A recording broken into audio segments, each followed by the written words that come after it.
사도신경으로 신앙 고백하심으로 2월 10일 새벽 예배를 하나님 앞에 올려드리겠습니다. 전능하사 천지를 만드신 하나님 아버지를 내가 믿사오며 그 외아들 우리 주 예수 그리스도를 믿사오니 이는 성령으로 잉태하사 동정녀 마리아에게 나시고 본디오 빌라도에게 고난을 받으사 십자가에 못 박혀 죽으시고 장사한 지 사흘 만에 죽은 자 가운데서 다시 살아나시며 하늘에 오르사 전능하신 하나님 우편에 앉아 계시다가 저리로서 산 자와 죽은 자를 심판하러 오시리라.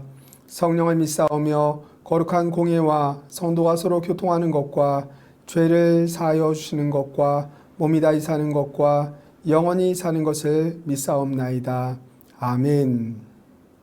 다 함께 찬송가 175장 찬양 드리겠습니다.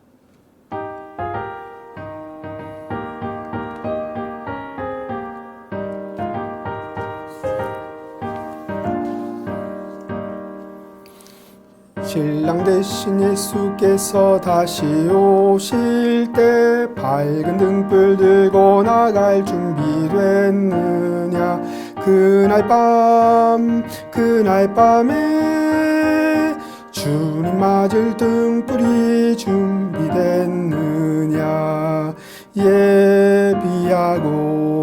예비하라 우리 신랑 예수 오실 때 밝은 등불 손에 들고 기쁨으로 주를 맞겠네. 주를 나와 맞으라는 소리 들릴 때 기뻐하며 주를 맞이할 수 있느냐. 그날 밤에 주님 맞을 등불이 준비됐느냐.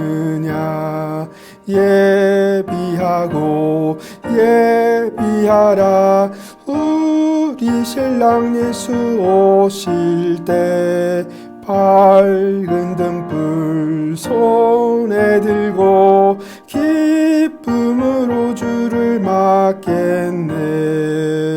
항상 깨어 기도하며 거룩한 기름 준비하지 않고 주를 맞지 못하리. 그날 밤에 주님 맞을 등불이 준비됐느냐. 예비하라 우리 신랑 예수 오실 때 밝은 등불 손에 들고 기쁨으로 주를 맞겠네. 그날 밤에 영화로운 혼인잔치에 기뻐하며 할렐루야 찬송 부르리. 그날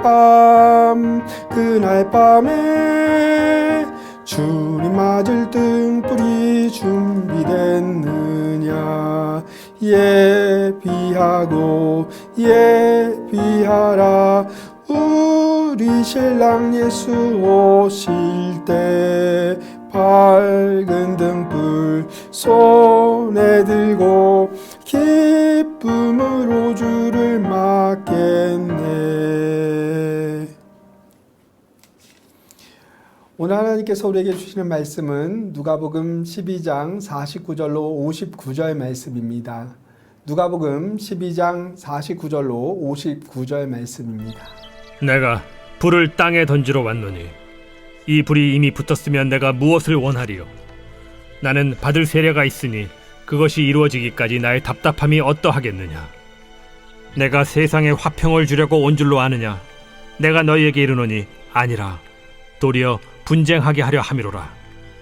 이후부터 한 집에 5사람이 있어 분쟁하되 셋이 둘과 둘이 셋과 하리니 아버지가 아들과 아들이 아버지와 어머니가 딸과 딸이 어머니와 시어머니가 며느리와 며느리가 시어머니와 분쟁하리라. 또 무리에게 이르시되 너희가 구름이 서쪽에서 이는 것을 보면 곧 말하기를 소나기가 오리라 하나니 과연 그러하고 남풍이 부는 것을 보면 말하기를 쉼이 더우리라 하나니 과연 그러하니라. 외식하는 자여, 너희가 천지의 기상은 분간할 줄 알면서 어찌 이 시대는 분간하지 못하느냐? 또 어찌하여 옳은 것을 스스로 판단하지 아니하느냐? 내가 너를 고발하는 자와 함께 법관에게 갈 때 길에서 화해하기를 힘쓰라. 그가 너를 재판장에게 끌어가고 재판장이 너를 옥졸에게 넘겨주어 옥졸이 옥에 가둘까 염려하라. 내게 이르노니 한 푼이라도 남김이 없이 갚지 아니하고서는 결코 거기서 나오지 못하리라.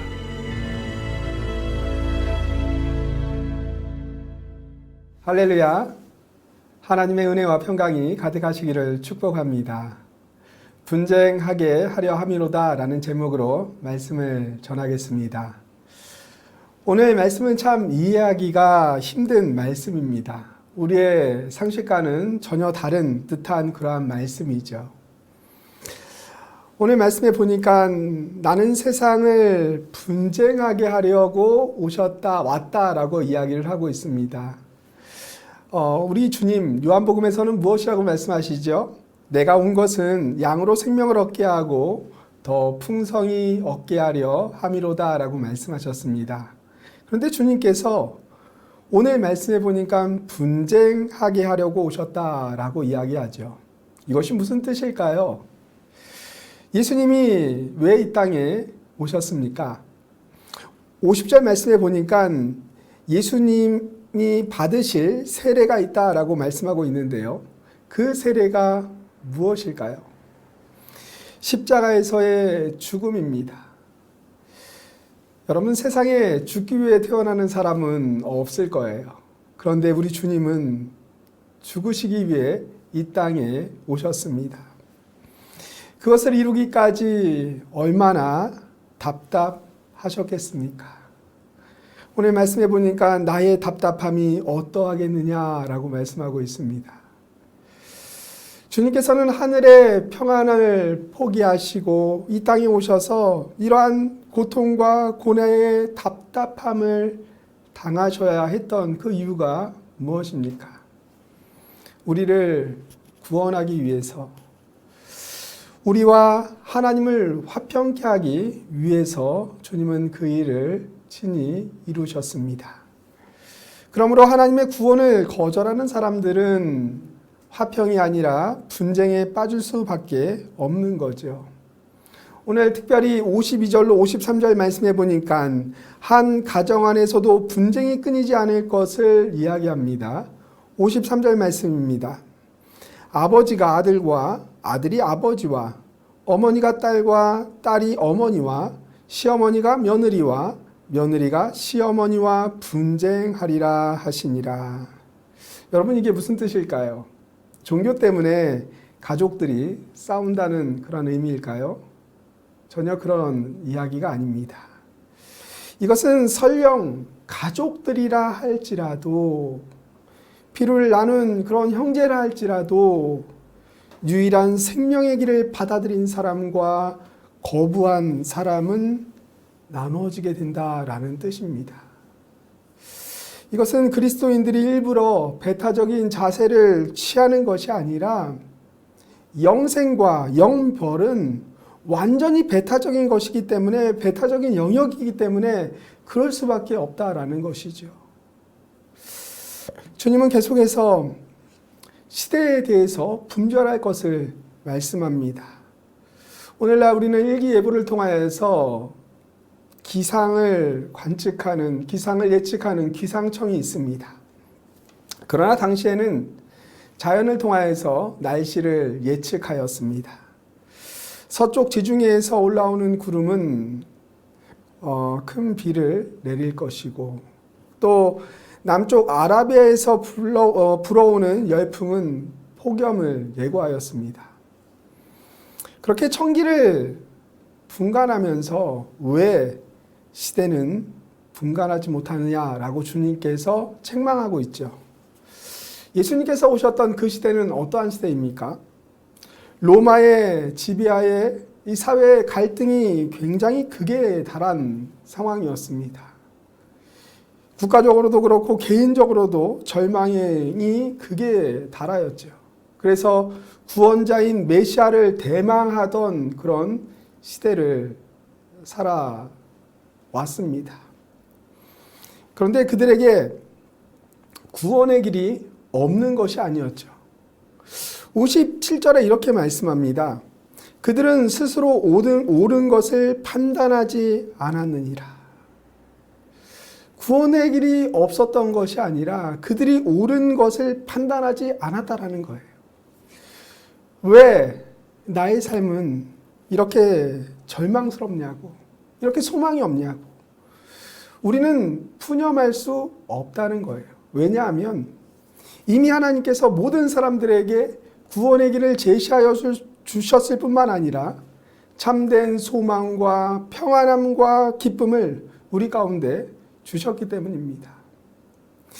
2000년 전이나 지금이나 우리는 다를 바 없는 그런 시대를 살아가고 있는 것 같습니다.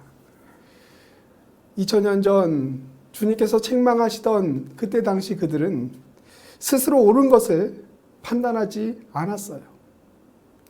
지금 우리가 살아가는 이 시대의 사람들은 어떻습니까? 지금 이 시대의 사람들도 스스로 옳은 것, 즉 주님 안에 있는 구원과 평안함과 그 기쁨을 받아들이지 않았습니다. 주님은 그들을 향하여서 염려하라고 말씀합니다. 참 이상한 말씀을 하시죠. 그토록 염려하지 말라라고 말씀하시던 우리 주님께서 이제는 염려하라라고 말씀을 하세요. 그런데 무엇을 위해 염려하라고 주님 말씀하시죠? 고소인과 법정에 가기 전에 화해하지 못해서 감옥에 갈 것, 이것을 염려하라라고 말씀하고 있죠. 법정 구속이 되면 돌이키지 못하기 때문입니다. 이 말씀이 무엇을 뜻하고 있는 걸까요? 종말을 맞이하기 전에 우리는 하나님과 화목해야 한다라는 그러한 의미입니다. 하나님의 법정 앞에 무죄를 받을 사람은 단 한 사람도 없습니다. 그러기에 법정에 서기 전에 평강의 왕으로 오신 그 예수님을 영접해야 한다라는 것을 이야기하고 있는 것이죠. 오늘 이 말씀을 통하여서 주님께서 진정 원하시는 것이 무엇이었을까요? 내가 이 땅에 온 것은 분쟁하게 하려 함이라. 이것은 심판의 메시지가 아닙니다.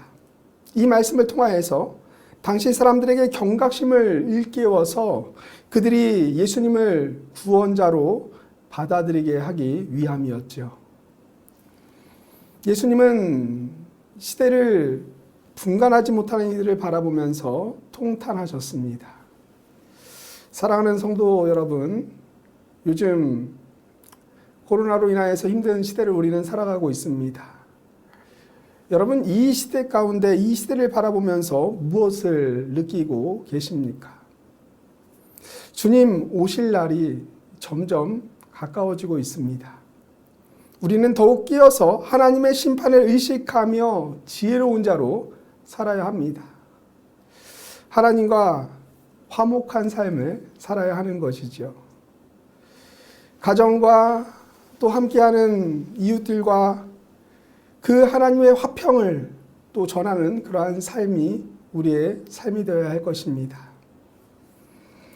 그리하여서 오늘 말씀처럼 분쟁할 수밖에 없는 하나님의 심판이 우리 앞에 놓여 있는데 그 하나님의 심판 앞에 서 있는 그러한 사람들, 살아가는 가족과 이웃들을 위해 진정 염려하면서 그들에게 하나님의 화평을 전하는 사랑하는 성도님들의 삶이 되시기를 예수님의 이름으로 축복합니다.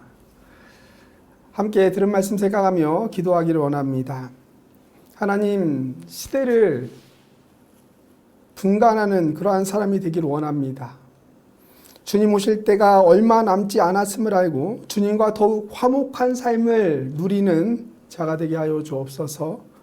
하나님과 화목이 필요한 자들을 위하여서 염려하며 또 그들을 위하여서 기도하며 하나님의 화평을 전하는 삶이 되게 하옵소서.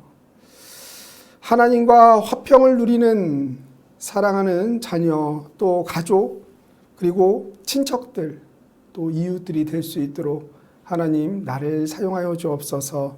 오늘 특별히 우리가 생각나는 분들을 위해서 우리가 함께 기도하면 좋을 것 같습니다. 그리고 계속되어지는 기도 제목을 위해서 우리가 함께 기도하기를 원합니다. 하나님의 사랑으로 하나가 되는 교회가 되게 하옵소서. 저와 또 우리 사랑하는 교역자분들 한 분 한 분 성령의 충만함을 주시사 주신 사명 잘 감당할 수 있도록 인도하옵소서. 코로나19의 어려움 속에서도 개인과 가정의 예배가 바로 세워지게 하여 주옵소서. 특별히 이번 주는 설이 있는 주간입니다. 설날을 맞이하여 가족과 또 친척들과 더불어서 하나님의 화목, 화평을 나누며 또 풍성한 하나님의 은혜를 누리며 나누는 그러한 명절이 되게 하여 주옵소서. 마지막 5번째로 2021년 올 한해 행복한 사람이 되어서 행복한 가정과 교회를 세워가게 하옵소서. 이를 위하여서 우리가 함께 기도하기를 원합니다. 함께 기도하겠습니다.